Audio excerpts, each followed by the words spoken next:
Sabe aquela pergunta que todo mundo já se fez, seja numa cidade nova ou, sei lá, no meio do nada? Onde é que eu tô?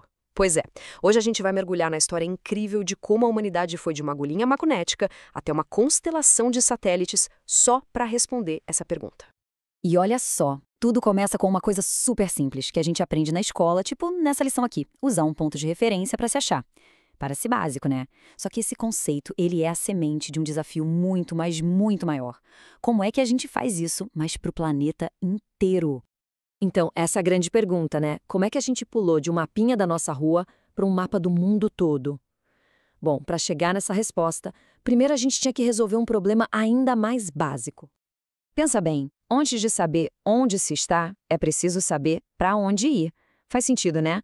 E o primeiríssimo passo da humanidade nessa jornada toda foi achar um jeito seguro, confiável de saber para que lado fica o norte. E a solução que encontraram, gente, para a época era praticamente mágica: a bússola.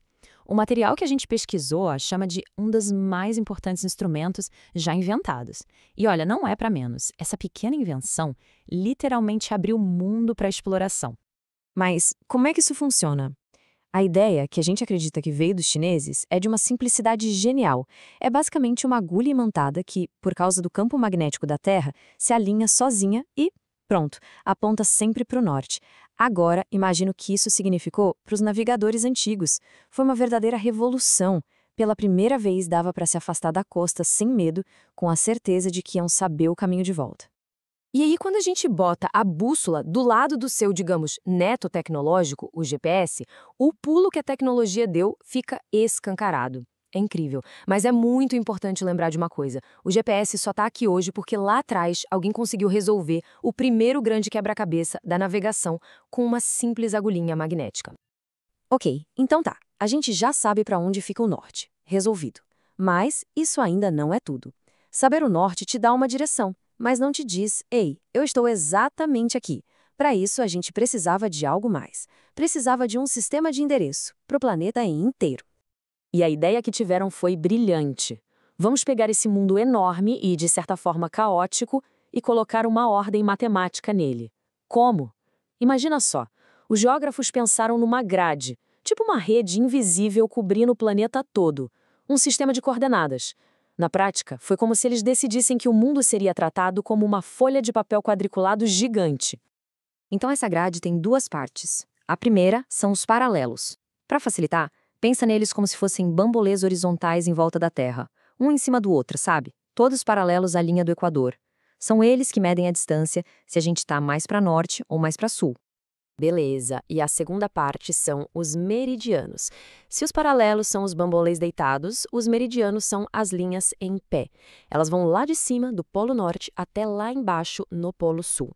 E elas servem para medir a distância para leste ou para oeste, sempre começando a contar de um ponto de referência que foi combinado ser o meridiano de Greenwich, lá na Inglaterra. E é aqui que a mágica acontece. Quando a gente junta essas linhas horizontais, os paralelos, com as verticais, os meridianos, a gente cria essa rede que cobre o mundo todinho. E cada cruzamento, cada pontinho onde uma linha encontra a outra, vira um endereço único. É um lugar que só existe ali. É como se, de repente, a gente tivesse inventado um CEP para cada pedacinho do planeta. Legal, a gente já tinha esse sistema de endereço, essa grade invisível. Mas e aí? O próximo passo, o grande desafio, era tirar isso do campo das ideias e tornar visível. Ou seja, era hora de pegar essa grade e colocar no papel, em algo que desse para carregar, os mapas. E o resultado é exatamente o que a gente vê nos mapas mundi até hoje. É essa grade de coordenadas que permite fazer o quase impossível. Pegar a Terra, que é uma bola gigante, e representar ela de forma achatada, num papel, com uma precisão incrível.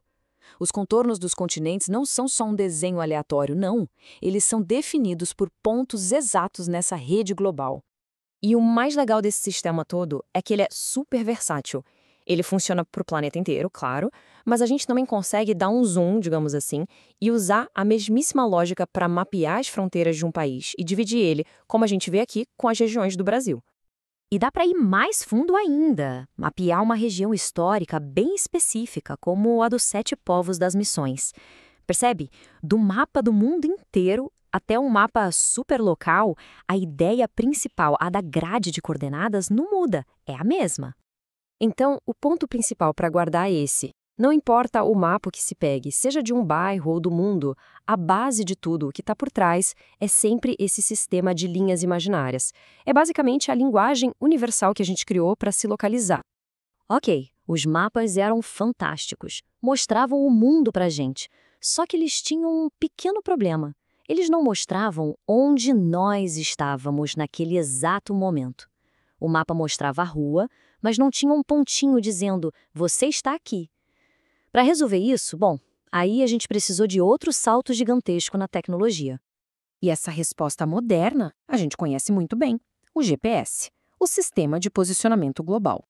Ele é, de certa forma, o ponto final de toda essa longa história de navegação. O que o GPS faz é automatizar todo aquele sistema de coordenadas que a gente falou.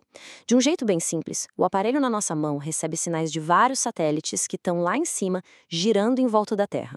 Aí ele calcula o tempo que cada sinal demorou para chegar e, com isso, ele faz uma triangulação e descobre o ponto exato onde a gente está naquela grade da Terra. É uma precisão absurda. Ele diz a latitude, a longitude e até a altitude. A evolução toda fica muito clara quando a gente compara as perguntas que cada tecnologia responde. A bússola, lá no começo, respondia uma pergunta simples. Para que lado fica o norte? O GPS, bom, ele responde uma pergunta muito mais específica. Onde exatamente eu estou neste planeta agora? É ou não é uma jornada impressionante? Pensa só, a gente começou com uma agulhinha boiando na água e apontando para o norte. E hoje a gente tem uma rede complexa de satélites que nos dá um poder de navegação, com uma precisão que, para os nossos antepassados, seria coisa de outro mundo, quase divina. Então, parece que a busca pela resposta à pergunta onde estou chegou ao fim, né? A gente atingiu um nível de precisão que parecia coisa de filme de ficção científica. E isso, claro, já abre uma nova questão. Agora que a gente dominou o mapa do mundo físico, qual será a próxima grande fronteira que a humanidade vai querer mapear? Fica aí a pergunta para a gente pensar.